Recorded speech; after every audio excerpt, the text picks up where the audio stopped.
This broadcast is inappropriate for all ages, right here on hashtag WeAreMovieClub. It's time for Bad Movie Club. God. Salutations, I am Cameron. I am ready to lie to you about being conversation ready. God. The timing in my life, I can't. I bought a little bit of new equipment. I got new speakers. I basically put them up. Bought the wrong fucking ones. It's okay. They'll do. Because I have this. So the recording part of the speakers does not matter. I'll survive. It's fine. Live with it. Had my new keyboard out. Decided to make a healthy snack. Blended up a smoothie. Smoothie went all over the brand new keyboard. Still don't know how it happened. I wasn't touching the smoothie. I wasn't touching the cord that it was holding down. I was messing with other stuff, and it flipped over. So I'm very confused. These headphones broke. And probably more importantly, as I was scrambling to make this happen on time, it was about 2 minutes like, oh, I made it. Life took me by the anus and dragged me to the toilet, so that was fun. And then on top of that, it gave me this nice complex about even doing this today, because I feel bad like the time I honored Kevin Smith by putting all his movies on Bad Movie Club. Oh my god, that alone is bad enough. But this part is not as funny, which is why I was trying to live in that moment for a little bit longer. He had a heart attack and almost died right after a Hollywood Babylon. So, best to Kevin Smith. Thanks for all the free funny, the funny we paid for, and the funny you strive to give to everyone in joy in every moment. Because let's face it, Kevin's a pretty happy-go-lucky, let's all get along and be cool people together type of guy. Goddamn camera. So feel kind of bad about all this, but I'm gonna continue on anyways, because god damn it, that's what Kevin Smith would do. I did tweet him in response to this announcement to either take care of yourself, what did I say? We still need Moose Jaws and Jay and Silent Bob Over the Hill, or to live your life to the fullest. Either way, best. And I mean that. Like, if he felt like I just had a heart attack, that means I'm gonna die any second. I'm eating nothing but chocolate cake for a week, and he wanted to do that. I don't give a fuck. That's him. That's him. Let him do him. One of the things he did when he did him was make Clerks. He made a movie for $28,000 of credit cards.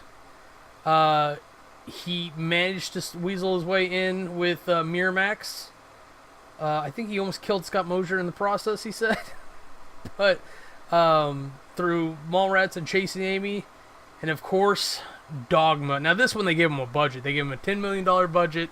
I think he said Scott finally relaxed for a movie. As it's nice when you got $10 million to do something. It's like, you throw some money at it and it's fixed. It's from one of his commentaries or even Kevin Smith stories. Of which there are plenty. Because he was basically podcasting before there was before he was aware of podcasts. But he was podcasting live on stage. Oh,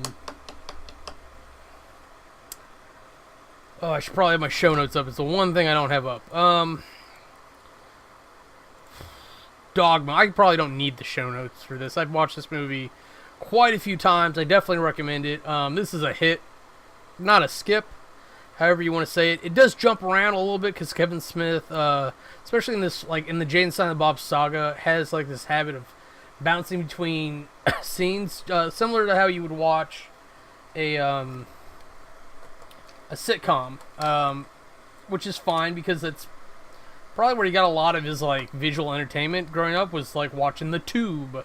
So you can see those influences come out, and those influences are all over the place anyway, so it's not like that's anything different than anything everyone else is doing, so it's nothing to criticize over.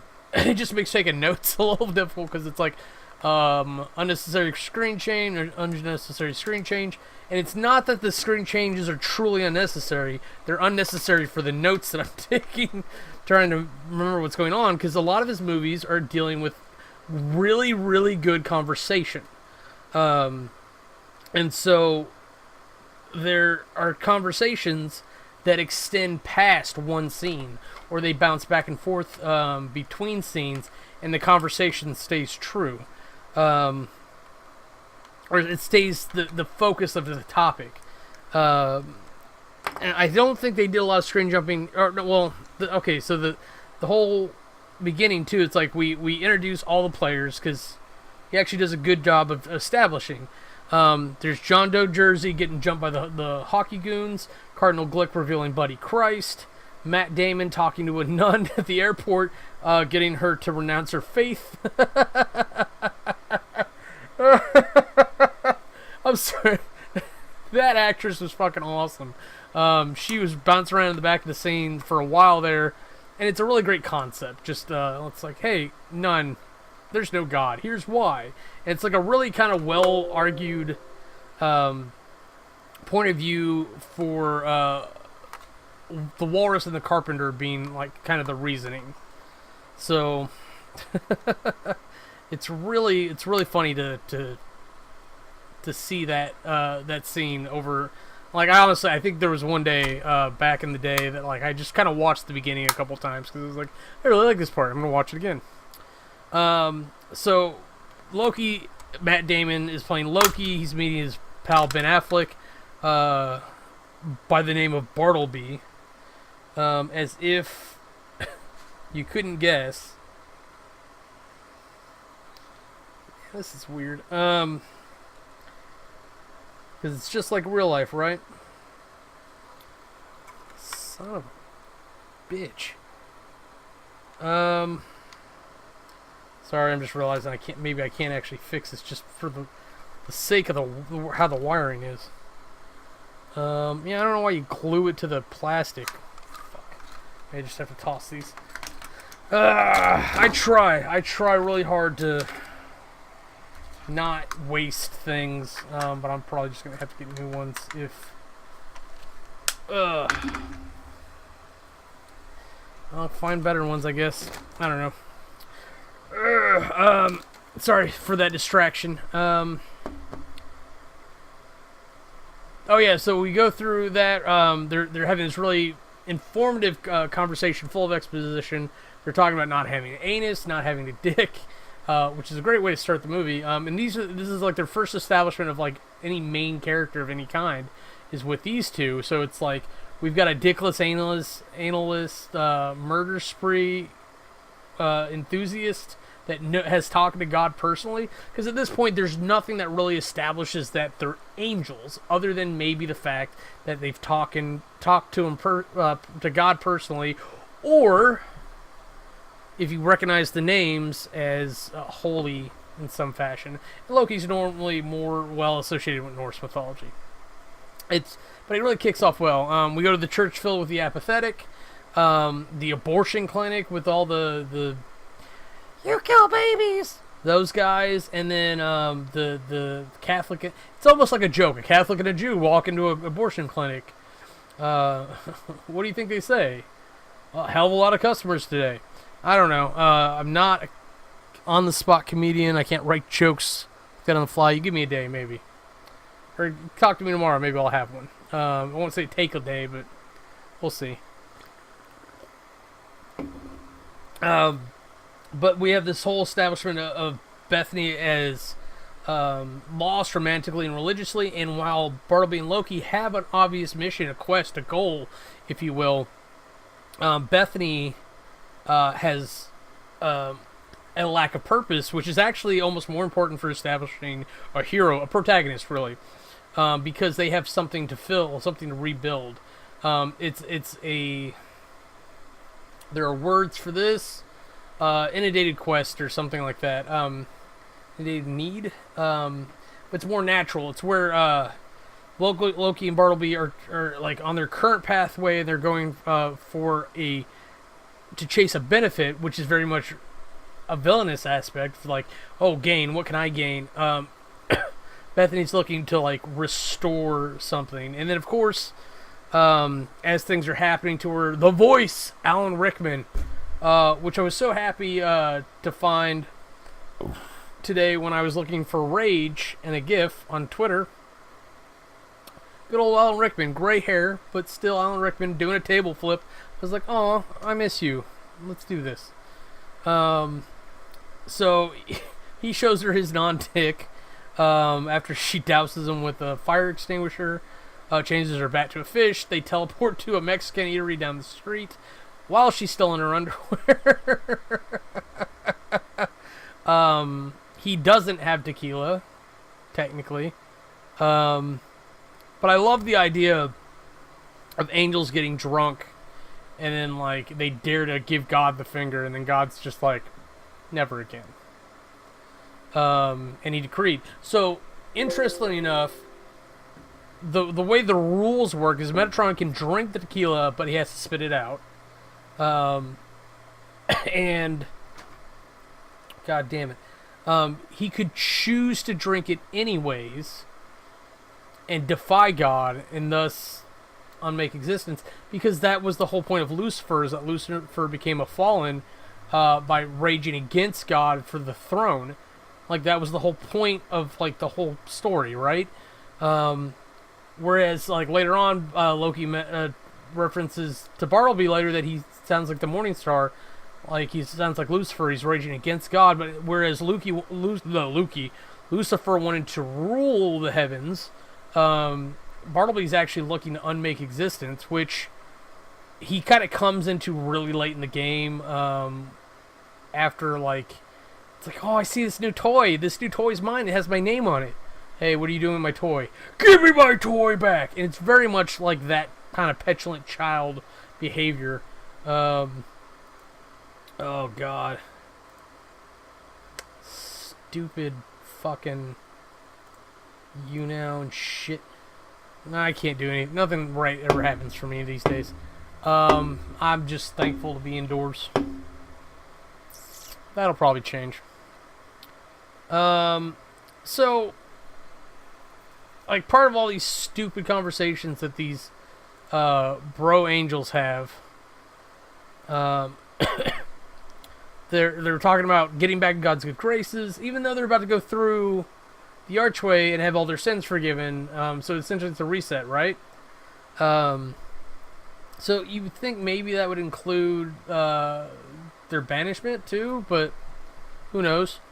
So that they're arming up, they get a gun, of all things. And I think Loki makes that point for me. He says it's a lot more compact than the Flaming Sword, but it doesn't have that Wrath of the Almighty edge to it. I remember surprisingly much of this dialogue. But a lot of these conversations are just giving us backstory, feeding us, like, build-up material for the people who obviously didn't read the Bible, but are here for dick and fart jokes and Jay and Silent Bob and weed humor, etc., etc., etc. Whereas, like, I mean, it kind of preaches to you, but it preaches to you in almost a way that moreover mocks religion. Like, hey, this is how religion preaches to you, so we're going to do it in reference to there, not necessarily because, hey, this is what we believe. In fact, a lot of the movie, other than giving you the biblical information from the Bible, apologies, it is promoting the fact of ideas and free will and free choice, and not sticking to a rigid dogma, a rigid set of rules, which is what churches do. Churches have dogma. The dogma is typically the book. It's like you interpret the book this way and you damn like it. Or maybe that's just Baptists. I don't know. I'm not part of any of that. I don't have that frame of reference. Yeah. So fast forwarding a little bit. Like they get all the way to the bus. They're taking a bus to New Jersey. Woo woo. I don't know why they didn't just keep driving the bus afterwards, but they decide to shoot a guy because Bartleby challenged Loki's. It's like challenging his libido. It's very similar to challenging Brody's libido in Mallrats. Bartleby kind of goads Loki into killing a guy on the bus because he wants to one up him. He's like, oh, I know the answer, but you've got to figure it out. But he knows that as soon as Loki figures it out, he's got to kill the guy because he's like, oh, adulterer, bang. So it's this weird manipulation where it's like it's a foreshadowing of Bartleby kind of either forgetting his place on Earth and thinking he's above it all as an angel. That's probably there regardless. But then also foreshadowing his own self-destruction. Like he's causing his own problems, that sort of thing. Let's see. Oh yeah, and then at the same time, thanks, jackass. That was my cat's back. And the whole time, like Beth and Jane, Silent Bob are driving there because Jane and Silent Bob saved her from the hockey goons.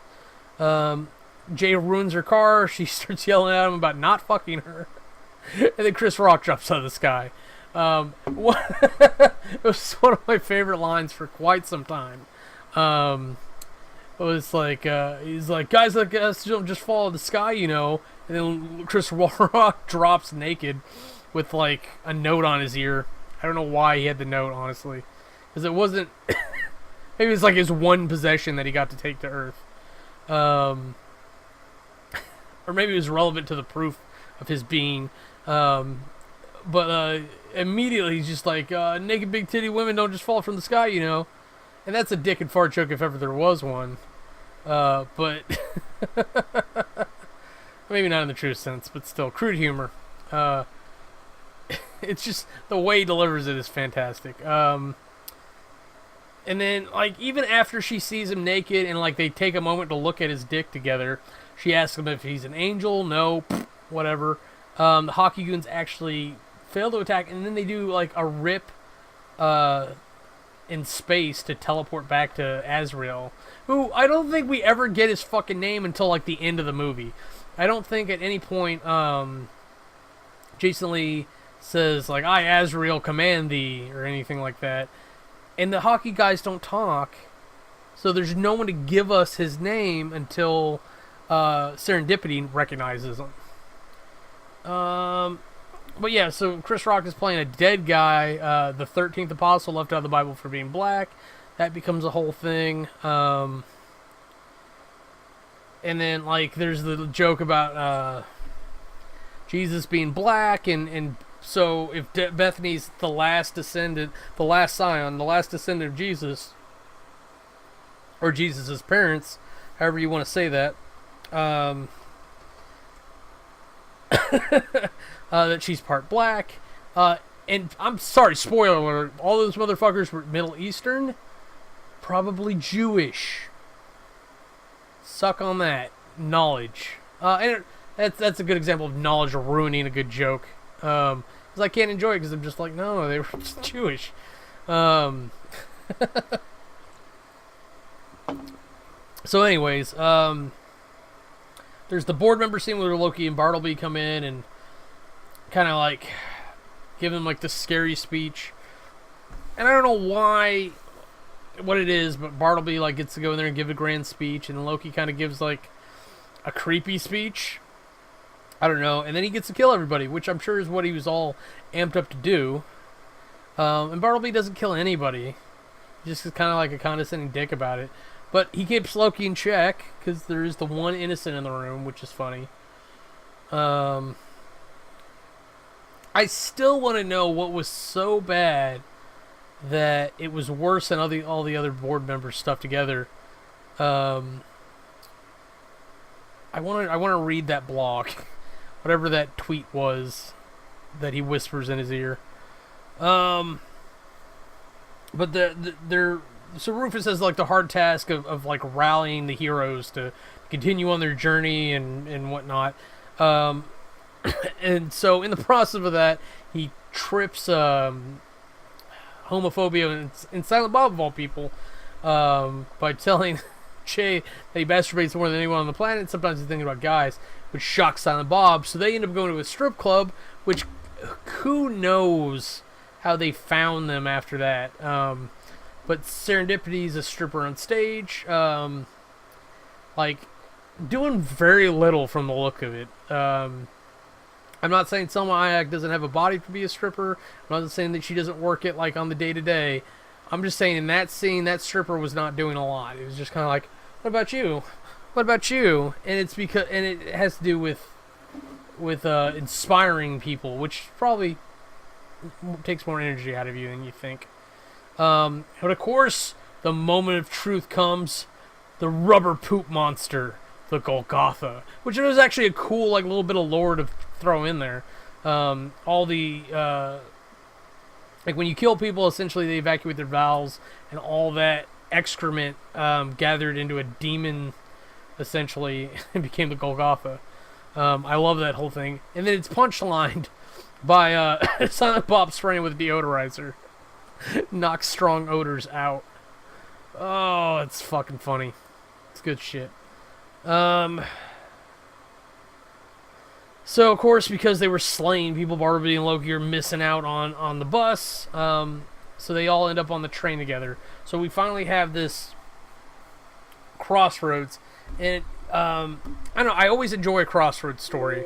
If you ever watch Snatch or Love Actually or whatnot, you'll get those sort of things because there's several parallel stories. I think Lock, Stock, and Two Smoking Barrels as well, where you have parallel stories of, like, hey, this story is doing this story is doing that, whatever, and they kind of all meet at one point at the crossroads, and then they continue on. This one kind of runs together and then goes off, but there's a little mixing and matching on the way. So of course they end up battling Loki. They throw Loki and Bartleby off the train, and I think it all comes down to just Loki Loki pulling punches because they're innocents. He's like, I can't touch them. They haven't done anything. So they get thrown off the train, and then they go hide in the woods, and the voice shows up again, the Metatron. You think I'm fast forwarding, but there's a lot of little nothing going on in all this. So what is it? Jay of all people actually suggests that maybe they just have Cardinal Glick close the church so that these guys can't get blessed, which would be the simplest solution, which means it's never gonna fucking happen. But they steal the driver, and so now they have a holy weapon for when the demons capture them at this bar that they're hiding out at. And of course, so they've got to do battle again. There's cool idea of, like, the last time being able to bless the sink. Just the shock and awe of Silent Bob hitting Jason Lee with a club, and like it's sinking into his chest. But I'm a fucking demon. So yeah, and there's a lot of long-winded conversation in there, and it's good stuff. It just doesn't. It's hard to talk about without breaking it down and being like, okay, so in this line he said, I'm a fucking demon. Now, what did he mean? Let's break it down. I'm a fucking demon. I don't want to do that. It's just not fun. This movie is actually a lot of fun, and I think it does disservice to it. Regardless of what you think about this movie, regardless of what podcast this is, I think it would do disservice to this movie to do that kind of shit. But we finally go to the church, and we have the final climatic battle. Climatic battle? Yeah. Where, like, Loki's already cut his own wings off because he's just trying to, like, get through the day, apparently. He's drunk off his ass, which, I don't know. It's like he doesn't seem to really be keen about trying to go home anymore. At this point, he's just kind of doing what he's told to do because he misses that command that he had with God. And it's to Bartleby's point before, is like, once you've had the presence of God with you, once you've tasted that, to be without his torture, and so we're seeing that come up more and more, whereas Bartleby's having this very, like, petulant child attitude about it. Loki's actually kind of taking up the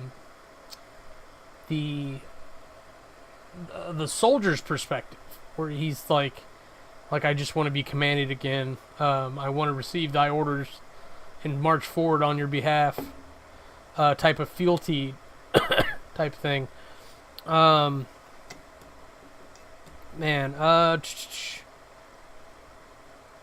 Really funny in the middle of this. Jay tries to bone Bethany, which causes, of all fucking things, profits indeed. Bethany to realize that John Doe Jersey is God, being captured in his mortal body, so she knows she has to go there to kill him. And then, of course, they're evacuating. She works her way in, no problem. Jay manages to shoot off Bartleby's wings. Bethany finally makes it to God and unplugs his respirator, which kills him pretty quickly. I'm just going to be honest. And then I still have no idea. Maybe if I went back and watched it properly, like, because I don't know what the fuck happened, how she bled to death. But Silent Bob has to carry her fucking body back. Poor Silent Bob. But of course, that release from his mortal body allows God to go to heaven and then come back instantaneously, because it's God, in the form of Alanis Morissette, accompanied by Alan Rickman as the voice. And then, so she stops Bartleby from entering the church. By this point, Bartleby has killed Loki, because why not? Because Loki dared to stand up to him, so he's like, well, I guess I'll kill you too. Because again, he's throwing a fit. And who knows what the fuck happened to Loki's soul. I'm pretty sure she sent Bartleby to hell. Because she... And they should have just had her, like, talk. Bartleby, poof. Like, I honestly would have found that much more impressive. But she, like, does this, like, old ones thing where she's like... And, it's that super loud echo noise that they do for movies and stuff. And, of course, Bartleby's head caves in. Then she kisses Jay. He passes out because he's got half a stock. His words, not mine. And then we're kind of like in the prologue at that point, and there's this... She, of course, cleans everything up. Heals Bethany, makes her pregnant. And takes Rufus and Sarah to be back with her. Then we hit the prologue, I apologize, where they're kind of like all sitting on the curb. It's really nice. It's like a nice moment, like after the fact. It's just kind of like, hey, we were on an adventure together. It was nice. We did some stuff. We're all okay now. We saved the world. I don't know if all the people stayed dead. I didn't bother to ask. I leave that one up to God, you know? I totally recommend this. Whether you're religious or not, I think this is a good movie. So because you can look at it from so many different angles. If you're Catholic, you can look at it from a Catholic perspective and probably hate it. I'll be honest. Or if you have a sense of humor, you can look and see where, like, his crisis of faith was, and which that's what this movie is. Dogma was his crisis of faith movie. And I don't know if his crisis of faith ever ended, but it started before this, and this is kind of how he dealt with it, because it's what he does. He makes movies. And he did a damn good job of putting a movie together around the concept. So, good for him and View Askew entirety, because he's not just one man who make movie. A lot of people go into making movies and stuff. So next week, we're going to finish the Jay and Silent Bob saga with Jay and Silent Bob Strike Back, the 5th movie in the trilogy. And then maybe after that, we'll do Vulgar and Tusk and Yoga Hosers. I'm just not sure if this is the place for those movies, eh? Maybe Yoga Hosers. Maybe Yoga Hosers deserves to be here, but just saying, maybe Tusk and Vulgar are just too scary of movies. Maybe they should go over the other one. But we'll probably do them here, because we do scary movies here every now and again, and yeah, I gotta say, we do. especially through theater mode, which is kind of the other option. Because I'm not sure what to do with this after we get through the Kevin Smith movies, eh? And I was really hoping for some Moose Jaws. See some Moose Jaws up on here afterwards. May have to wait quite a bit there, but it would be nice. Would be nice to see the Moose Jaws. This Canadian accent's killing me. I don't know if I can keep it up. It's very awkward. Tinbits. Beavers. Frankly, Tabitha, I don't give a damn about your beavers. So there's good stuff on the horizon. We'll see. Hopefully, Mr. Smith is all well and good. Thanks again, buddy. If nothing else, be thinking good thoughts about you. With that sad note, we'll go ahead and kill this off. We'll go ahead and end the podcast. So sorry. I'm sure I've got other things that need my attention. Good Lord. So until next time, I am Camerai, and this has been #WeAreMovieClub.